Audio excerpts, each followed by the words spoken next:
Stock 4 Washington Quarter. Hi everyone, welcome back to USA Coin. In today's video, we're diving into the fascinating history of the Washington Quarter and exploring the top 4 most valuable quarters you might have in your collection. Let's get started.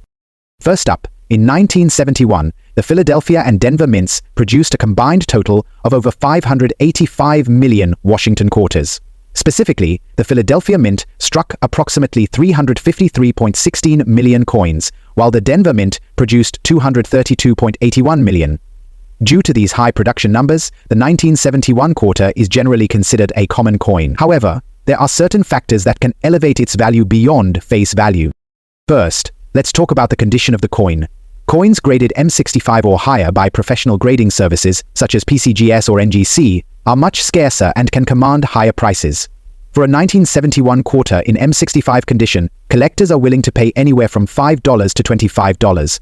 Coins with grades above M65, especially those with exceptional luster and strike quality, can fetch even more. These premium grade coins are typically found in coin rolls, mint sets, or carefully preserved collections. Error coins from 1971 are another exciting aspect to consider. Errors such as off-center strikes, double dies, or coins struck on an incorrect planchet can be worth significantly more than standard issues. For example, a 1971 quarter with a dramatic off-center strike or noticeable doubling in the lettering could sell for hundreds of dollars at auction. These errors occur during the minting process and are highly sought after by error coin collectors. Always inspect your 1971 quarters carefully to spot any irregularities that might indicate an error. Let's also consider the cultural and historical context of the 1971 Washington Quarter.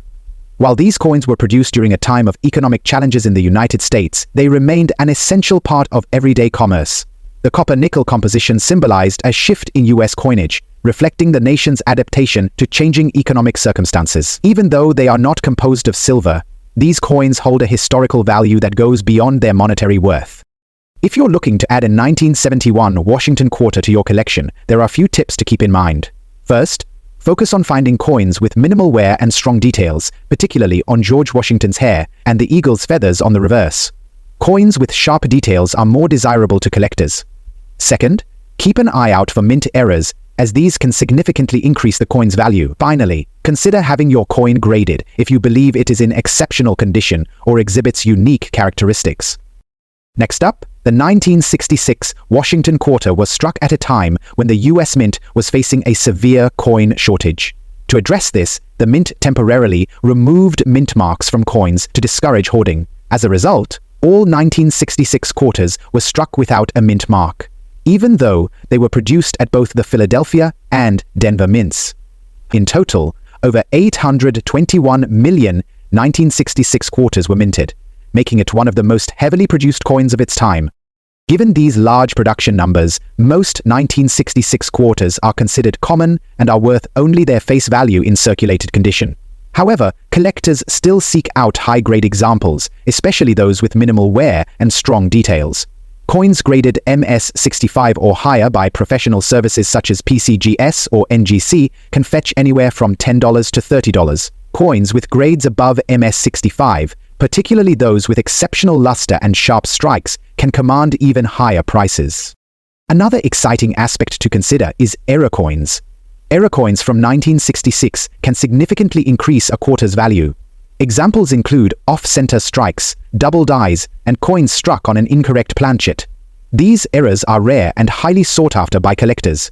Depending on the severity and uniqueness of the error, such coins can sell for hundreds or even thousands of dollars. If you have a 1966 quarter, it's worth examining closely for any unusual features. It's also important to consider the historical context of the 1966 quarter. The mid-1960s was a period of significant change for U.S. coinage. The removal of silver from circulating coins and the introduction of the copper-nickel-clad composition reflected broader economic shifts. As such, the 1966 quarter represents a pivotal moment in the history of American currency. If you're looking to add a 1966 Washington Quarter to your collection, here are a few tips. Focus on coins with minimal wear and strong design details, particularly in George Washington's hair and the eagle's feathers on the reverse. High-grade examples are more desirable to collectors. Additionally, keep an eye out for error coins, as these can significantly boost a quarter's value. Finally, Consider having your coin graded if you believe it is in exceptional condition or has unique characteristics. In conclusion, while the 1966 Washington Quarter may not be a rare or silver coin, it holds an important place in the history of US coinage. Whether you're interested in high-grade examples, fascinating era coins, or simply learning more about this iconic series, the 1966 Quarter is an affordable and intriguing addition to any collection. Next up, the Washington Quarter series began in 1932 to commemorate the 200th anniversary of George Washington's birth. Designed by sculptor John Flanagan, the coin's iconic design features a profile of Washington on the obverse and an eagle on the reverse. By 1978, the composition of the quarter had long been changed from 90% silver to a copper nickel-clad. This transition, which occurred in 1965, was driven by the rising cost of silver and the need to produce coins more economically. In 1978, the U.S. Mint produced Washington quarters at both the Philadelphia and Denver facilities. The Philadelphia Mint struck approximately 521.6 million quarters, while the Denver Mint produced around 287.4 million. This combined total of over 809 million coins makes the 1978 quarter one of the most widely circulated issues of its time. As a result, most examples found today are common and hold only their face value in circulated condition. For collectors, the value of a 1978 Washington quarter increases when the coin is in high-grade condition. Coins graded MS65 or higher by professional grading services like PCGS or NGC can sell for $10 to $20, with prices climbing for coins with exceptional luster or strike quality. These high-grade specimens are typically sourced from uncirculated coin rolls, mint sets, or carefully preserved collections. Error coins from 1978 are another aspect that collectors find appealing. Examples of errors include off-center strikes, double dies, or coins struck on the wrong planchet. These errors are relatively rare and can significantly increase the coin's value. Depending on the type and severity of the error, such coins can fetch hundreds of dollars at auction. If you have a 1978 quarter, it's worth closely examining for any unusual features or minting errors. The 1978 Washington quarter also reflects the economic and cultural trends of its time. By the late 1970s, the copper nickel-clad composition was firmly established as the standard for US coinage. These coins were produced to meet the demands of a growing economy and a population increasingly reliant on cash transactions. Though they lack the intrinsic value of silver, quarters from this era are a testament to the practical and durable design of American currency. If you're looking to add a 1978 Washington quarter to your collection, focus on finding coins with minimal wear and strong design details, particularly in George Washington's hair and the eagle's feathers on the reverse. High-grade examples are more desirable to collectors. Additionally, keep an eye out for any potential errors, as these can substantially increase the coin's worth. Finally, consider professional grading if you believe your coin is in exceptional condition or exhibits unique characteristics. Next up, the Washington Quarter series was introduced in 1932 to commemorate the 200th anniversary of George Washington's birth. Designed by sculptor John Flanagan, the coin's iconic design features a profile of Washington on the obverse and an eagle on the reverse. By 1965, however, a major change occurred in the quarter's composition, shifting from 90% silver to a copper nickel-clad. This transition was driven by the rising cost of silver during the early 1960s, which made it increasingly expensive to produce coins using precious metals. In response, Congress passed the Coinage Act of 1965, which removed silver from circulating dimes and quarters. The 1965 Washington Quarter became the first of its kind to feature a copper nickel-clad composition, consisting of an outer layer of 75% copper and 25% nickel bonded to a pure copper core. This new composition ensured durability and helped the mint produce coins more economically. The 1965 quarter was struck at both the Philadelphia and Denver mints, but none of the coins bear a mint mark. This omission was intentional during the years 1965 to 1967, as part of an effort to discourage hoarding and ease the nationwide coin shortage.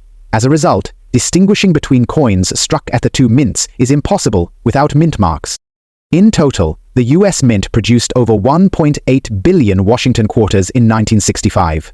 Given these large production numbers, most 1965 quarters are considered common and typically hold only their face value in circulated condition. However, there are some exceptions where the coin's condition or errors can increase its value.